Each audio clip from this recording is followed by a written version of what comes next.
welcome back to another episode of the Blue Honor Vlog.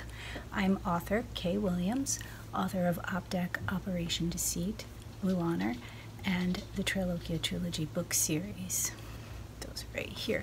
You can get those on Amazon, Kindle format, and of course paperback. I am working on hardcovers, so we'll see how that goes. I know quite a few people have asked about that. I myself, I also like the hardcovers and stuff, especially if I'm going to keep something around, but they're actually quite nice in paperback too. So I don't think that there will be much of a size difference. So I am still as busy as ever. As you know, it is September and my daughter has just started kindergarten. I can't believe it's been 5 years already. I cannot believe that. It's so intense. And I think the reason that it goes so fast is because you are so inundated with things to do, because infants and toddlers and small children need your constant attention. It just is part of the game. So if you're not ready to do that, don't be a parent. You know, and I highly applaud.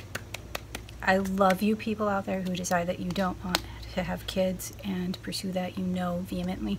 I'm 100% behind you. I understand. I totally get it. And don't ever let anybody try to talk you into doing otherwise. You know yourself. It is a huge commitment. It isn't for everybody, and we shouldn't be pushing people into it who don't want to become parents. So, you know, as you can tell by that, you know, and I may lose followers from this or whatever, but I do believe in choice. I do believe in choice. I don't believe that we're dealing with an infant at the time that most individuals go through certain procedures. We're not. It's not a baby. It's not. Trust me, I know I had a miscarriage. And I'll argue that all day long. But this aside, I wanted to talk about how actually busy I am as a parent. As you know, 5 years ago I completed cycles of IVF, and I had a successful embryo implantation. It was my only embryo, and my miracle baby is here and started kindergarten, and I'm just floored by how busy I still am. She's so smart and so independent, and she loves to play, and she's very active, and there's a lot that she can occupy herself with. As you can see, I'm like tucked over in the corner, and that is to avoid a lot of the discord that is on this side of the room that is Katie Chaos. I would not want it any other way. You know, that's really key. It's like I wanted this for so long and pursued it, and sitting in this room surrounded by toys and her things and stuff brings me joy.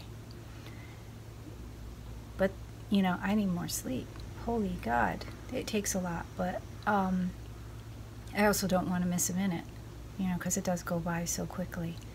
But there's lots and lots to do, and when you start kindergarten as a parent, many of you will know, you know, you get the lists from the teachers of all the things that you got to shop for and all the things that they're going to do, and it's a lot. I'm like, I have anxiety, you know, and I'm thinking back to, gosh, the last time that I went to school, I was in college, but it didn't seem like it was, you know, this much.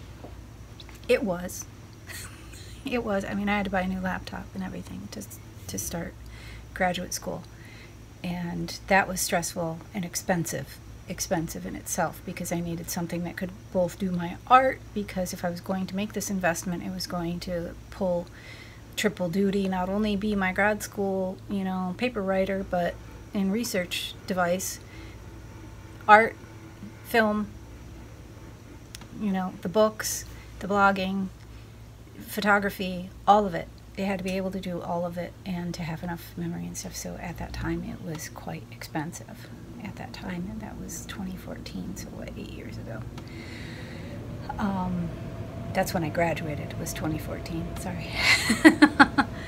But I feel like I am more busy than ever. I thought for sure she'd be starting kindergarten. I would feel maybe a little bit more freedom, and I don't. She's starting to show interest in extracurricular, like Taekwondo, and I'm looking into that for her. And she likes playing her drum set still, and just trying to figure out what to do to keep her occupied and continue and further her education. And it's a lot, you know, because it's just me. It's not like there's another parent here to say, oh, hey, you know, you want to sit down and write and spend some time or do your blog or whatever. I've got this. You know, I'm going to go take her for a walk, or I'm going to go do this with her, or I'll take her to Taekwondo. I don't have that, so I pull double duty. You know, I'm both parents, regardless. And I am quick with those dad jokes, I will tell you. They're not just dad jokes anymore. Anyway, it's a lot. It's wonderful. Do not get me wrong, it's wonderful. That said, it may be a little bit slower, like it was slow before between my books, you know, a couple of years between me publishing each book. There are a couple binders over there, and I need to adapt those to fit the Agart portion of the Triloquia story.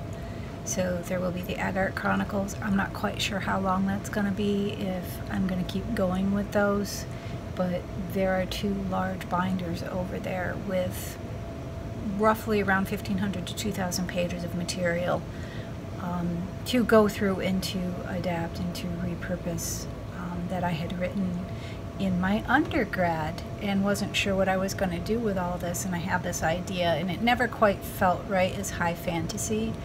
And then when I started this series and during my graduate studies,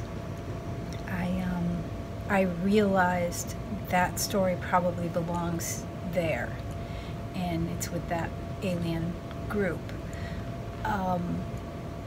So maybe the Agart Chronicles will probably just deal with Cassie, and Cassie being the first princess / queen, Cassie of Agart, and dealing with what she faced and stuff. And if you've read book 3, this is a spoiler, Belial's invasion of her homeworld via the other queen on that world. They think is a necromancer, and in a way she is, you know. But like I said, I have to adapt that over to fit Triloquia, so necromancer is not the term. She's just a Denava Martatavia, and it will go forward like that, and she's being used as a tool to attack Agart and remove the leadership or ensnare the leadership into his power so that he can take over.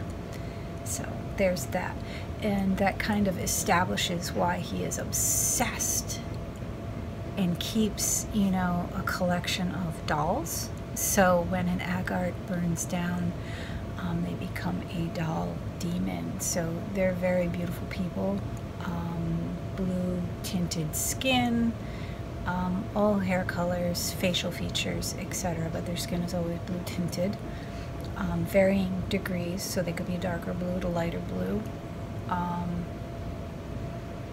and not like Guardian. I mean, well, some of them would be like Guardians of the Galaxy and Mary Poppins there. They may have that dark of a blue, but not all of them. So it depends. And it can be dappled, so they'll have like a freckle pattern and stuff in their skin. But they're very beautiful, and when they burn down, which is the devolving of the Atman, they start crackling like ceramics, so they start looking like a doll, so they'll like crack here. Their eyes, of course, have gone black, so it just looks like black doll's eyes, or they look very dollish and artificial. I have done an image of one that he keeps. I did a Photoshop, kind of trying to depict what that looks like. So that story will go over there. So I'm definitely as busy as I've ever been, and it's good. Yes, the creative juices are still flowing. Sometimes it doesn't feel like it because I focused so much on home life, but that is what it is, right? And that's wonderful, and that feeds me, and that keeps me happy, and that's what really allows me to be able to write, is that joy.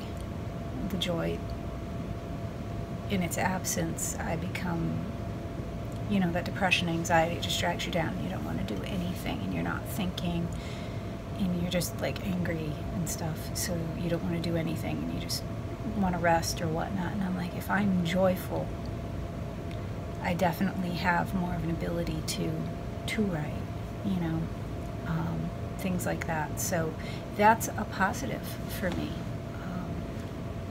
But I don't see it being less busy anytime soon. So I am navigating how to fit it all in, and that's not always easy. It's kind of a juggling thing, even though it's 5 years on, because my daughter has been such a primary focus for me, and I haven't worried about anything else, because I did have book 3. The edits were pretty well complete, and I was just making sure, you know, kind of sitting on it, getting it proofread, interior design, cover design, etc., making sure that I had everything the best that I could do. Hopefully nothing comes up in the future of writing going, oh, I never established that and I can't do it now, so I can't do something. Which would suck, because, you know, you come up with these great ideas and you're like, I can't use that because I forgot to establish it early on. But, you know, in writing a script, which I'm trying to pursue that, which would be an adaptation as a streaming series or film, that does give me an opening to establish it within that facet of it. So, you know, maybe, you know, this was unsaid within the books and could have been understood had a couple pieces been connected, and they weren't quite connected. So hopefully that's the worst of it. But writers know exactly what I'm talking about. You come up with a fantastic idea late to the game. And it's like the game changer for your story, and you're like, I already hit publish. You know, second editions, they happen. So, yeah, just as busy as ever. And it's all good. It's a good thing. So here's the next chapter of that ride, and I'm sure I'll be on here talking more about that. Don't forget to subscribe. Ask me your questions in the comments below, and I might feature it as one of my video episodes on the blog. I post these every month. If you want to see updates from me more regularly, hop on over to TikTok and subscribe to Captain Mayo. I will see you there, and I'll see you back here. Thanks.